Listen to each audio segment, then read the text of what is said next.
Here is Texas. If you look at the percentages at the bottom line, 2018, whites represent 40% of the Texas population. Texas is a minority-majority state now, and the only reason it's not totally blue is because those minorities register at very low rates. And so guess what the Democrats are doing down there now? They are furiously registering people, and they use illegal aliens to do it because illegal aliens can go into Hispanic areas and speak the language. So that's another benefit that we don't know about for them of illegal immigration. And then finally, with illegal immigration, they can change redistricting and get more seats. But so Texas is very close to being lost, folks. And if we lose Texas, we've lost the presidency forever.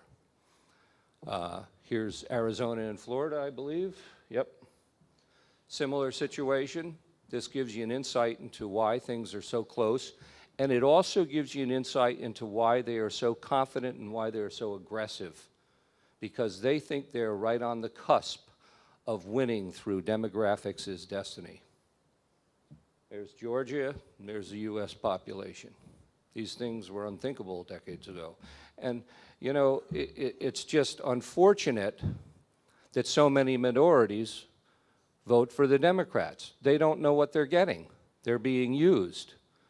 They're being used. And I really have hope for the walkaway movement, for the Blexit movement, and I hope that those people can communicate enough to their fellow minorities just how seriously they're all getting screwed and have been, because that's the problem. And we need to be communicating that too.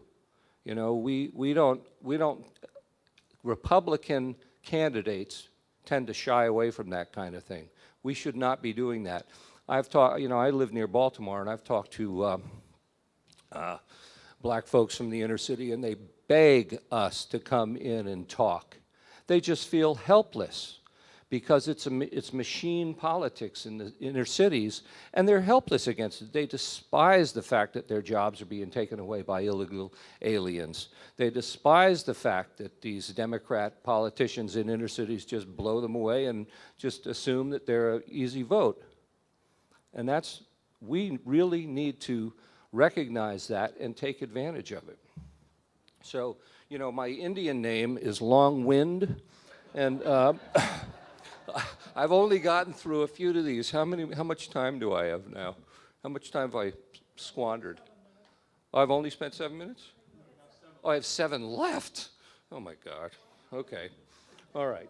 So we're going to skip Karl Marx's personality, revealing quotes, and all of the cottages of the modestly incomed communists. I love this one, Castro's Fisherman's Cottage. You know, the truth is, the communists are all about power and money, nothing else. And they don't care how they get it. They don't care who they screw or who they kill to get it. They're all about money and power, and that's it. And it's the same story since the time of Adam. Well, it's going to be God, or is it going to be man? They want man as God, them in power to the exclusion of all else. And that's the issue. There we go, there we go. And the goal is destruction, okay? Now, I asked you about Nechayev, 22-year-old anarchist. He's the guy who adopted the name "The Ends Justify the Means." He said this, and this is important, you need to reflect on this. The Society of Revolutionaries will use all its resources and energy towards increasing and intensifying the evils and miseries of the people until at last their patience is exhausted and they are driven to a general uprising. Doesn't that sound like what's going on today? And Nechayev's revolutionary catechism was Lenin's blueprint for revolution. And all subsequent communist ideas outflowed from Nechaev's Revolutionary Catechism. It's only a few pages long. You ought to look it up. It's deadly. He even includes an order of execution. And we're first, folks. And then there was Willy Munzenberg, who helped found the School of Social Research in Frankfurt, Germany. And the School of Social Research, look at his strategies. You think the little guy is getting a lousy break. You're frightened by the racism, by the oppression of the working men. You think the capitalist system is corrupt. You say it over and over and over again, and you say nothing, nothing else. That was a strategy in the 30s. That's what we're hearing today. Exactly the same thing. Frankfurt School created critical theory. The very first thing Marx ever said was we need to engage in a ruthless criticism of everything existing. And the goal is to destroy our culture, to destroy our society, to, in the radicals' word, tear it all down. Because they think in order to sweep away the past and build their new wonderful socialist vision of the future, they need to destroy everything. And they're great at destroying. They are, you know. Could anybody disagree with that? But once they destroy, that's it. They just take what's left and leave. They do nothing. In fact, when people start to get upset, they kill people. Because that's what they're really all about, and it's the only idea they have. All of the things that we see happening today, the freakish perversion of society, the wild changes in sexual mores, everything came right out of the Frankfurt School critical theory. They all were German communists who relocated during World War II to avoid Hitler at Columbia Teachers College, where they taught successive generations of teachers who spread that poison throughout universities across the United States. They did the same thing to schools because the person who brought them in was John Dewey, who at that time was the president of the NEA. So these people were very early penetrating our schools and universities. And Herbert Marcuse, a famous one, was father of the New Left. Now, I want to get to this. Hate America tactics. You know, we are being vilified all the time, and we think this is something that, well, the ones who are pretty well read think it's Saul Alinsky. Nope. Vladimir Lenin said we must write in a language that sows hate, revulsion, and scorn towards those who disagree with us. And look what they did. They memoed to the communist parties of the world in the mid-40s.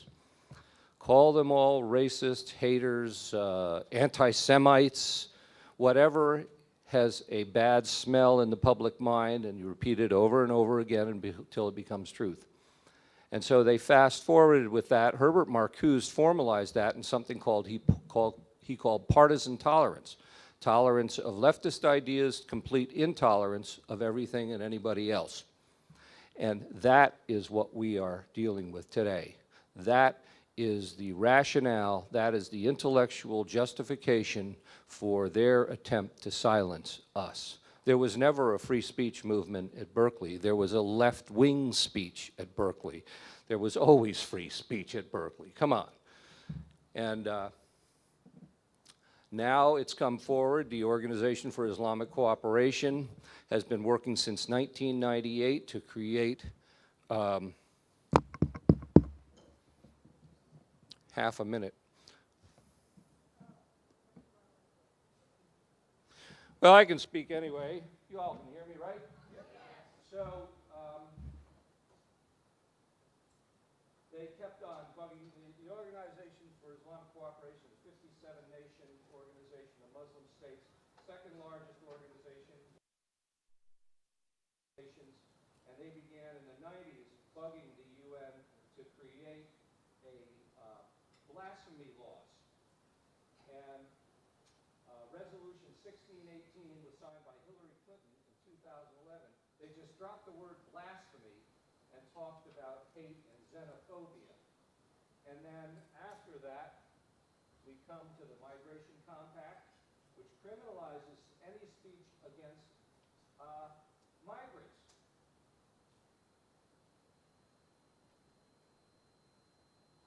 And now we have Senate Resolution, or the House Resolution 183, which started out as supposedly talking against Ilhan Omar, and Nancy Pelosi and company flipped the narrative.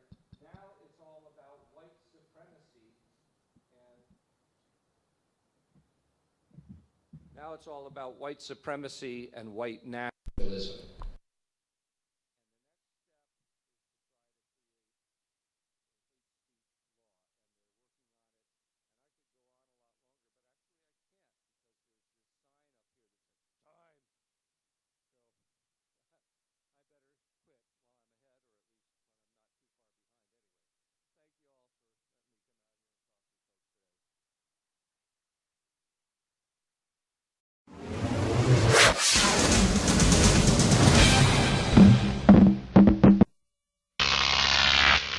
Croc TV.